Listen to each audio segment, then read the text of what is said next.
بسم اللہ الرحمن الرحیم۔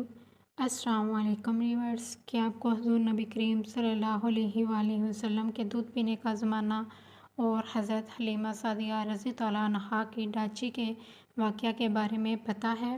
آئیے آج ہم اس بارے میں بات کرتے ہیں۔ حضور نبی کریم صلی اللہ علیہ وآلہ وسلم نے سب سے پہلے ابو لہب کی لونڈی حضرت صفیہ کا دودھ نوش فرمایا، پھر اپنی والدہ ماجدہ حضرت آمنہ رضی اللہ عنہا کے دودھ سے سیراب ہوتے رہے، پھر حضرت حلیمہ سعدیہ رضی اللہ عنہا آپ کو اپنے ساتھ لے گئی اور اپنے قبیلہ میں رکھ کر آپ کو دودھ پلاتی رہی۔ انہی کے پاس آپ صلی اللہ علیہ وآلہ وسلم کے دودھ پینے کا زمانہ گزرا۔ حضرت حلیمہ سعدیہ رضی اللہ عنہا کا بیان ہے کہ میں بنی سعد کی عورتوں کے ہمراہ دودھ پینے والے بچوں کی تلاش میں مکہ کو چلی۔ اس سال عرب میں بوسہ کال پڑا ہوا تھا۔ میری گود میں ایک بچہ تھا، مگر فاقہ کی وجہ سے میرا اتنا دودھ نہ تھا کہ جو اس کو کافی ہو سکے۔ رات بھر وہ بچہ بھوک سے روتا اور تڑپتا رہتا اور ہم اس کی دل جوئی اور دلداری کے لیے تمام رات بیٹھ کر گزارا کرتے تھے۔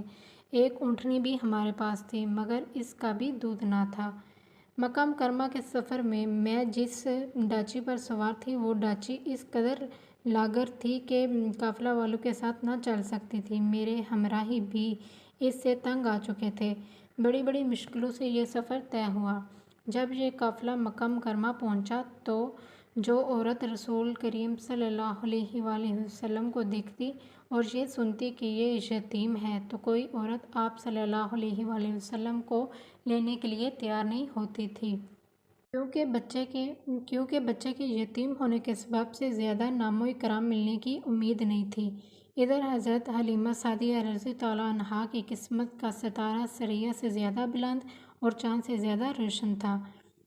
حضرت حلیمہ سعدیہ رضی اللہ عنہا نے اپنے شوہر حارث بن عزا سے کہا، یہ تو اچھا نہیں کہ میں خالی ہاتھ واپس جاؤں، اس سے تو بہتر یہی ہے کہ میں اس یتیم کو ہی لے چلوں۔ شوہر نے اس کو منظور کر لیا اور حضرت حلیمہ سعدیہ رضی اللہ عنہا اس در یتیم کو لے آئی۔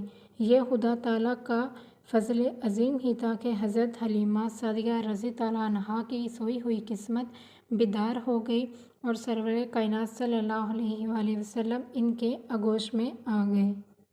حضرت حلیمہ سعدیہ رضی اللہ عنہا فرماتی ہیں کہ میں جب رحمت عالم صلی اللہ علیہ وآلہ وسلم کو اپنی گود میں لے کر مکہ مکرمہ سے اپنے گاؤں کی طرف روانہ ہوئی تو میری ڈاچی اس قدر تیز رفتار چلنے لگی کہ کسی کی سواری اس کی رفتار کو نہ پہنچتی۔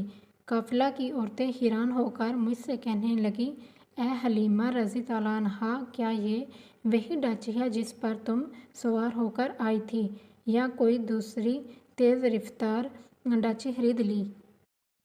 الغرض ہم اپنے گھر پہنچے تو سخت قحط پڑا ہوا تھا۔ تمام جانوروں کے تھن میں دودھ خشک ہو چکے تھے، لیکن میرے گھر میں قدم رکھتے ہی میری بکریوں کے تھن دودھ سے بھر گئے۔ اب روزانہ میری بکریاں جب چراگاہ سے گھر واپس آتی تو ان کے تھن دودھ سے بھرے ہوتے، حالانکہ پوری بستی میں اور کسی کو اپنے جانوروں کا ایک قطرہ دودھ بھی نہیں ملتا تھا۔ میرے قبیلہ والوں نے اپنے چرواہوں سے کہا کہ تم لوگ بھی اپنے جانوروں کو اسی جگہ چراؤ جہاں حلیمہ سعدیہ رضی اللہ عنہا کے جانور چرتے ہیں۔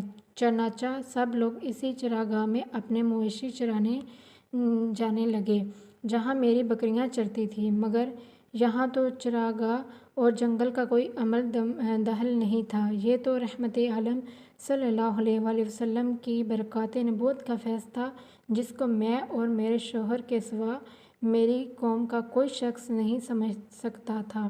آئی ہوپ آپ کو یہ ویڈیو ہیلپ فل لگا ہوگا۔ میرے اس چینل کو سبسکرائب کریں مزید اس طرح کے اسلامی واقعات کے لیے، اور ویڈیو کو زیادہ سے زیادہ شیئر کریں۔ اللہ حافظ۔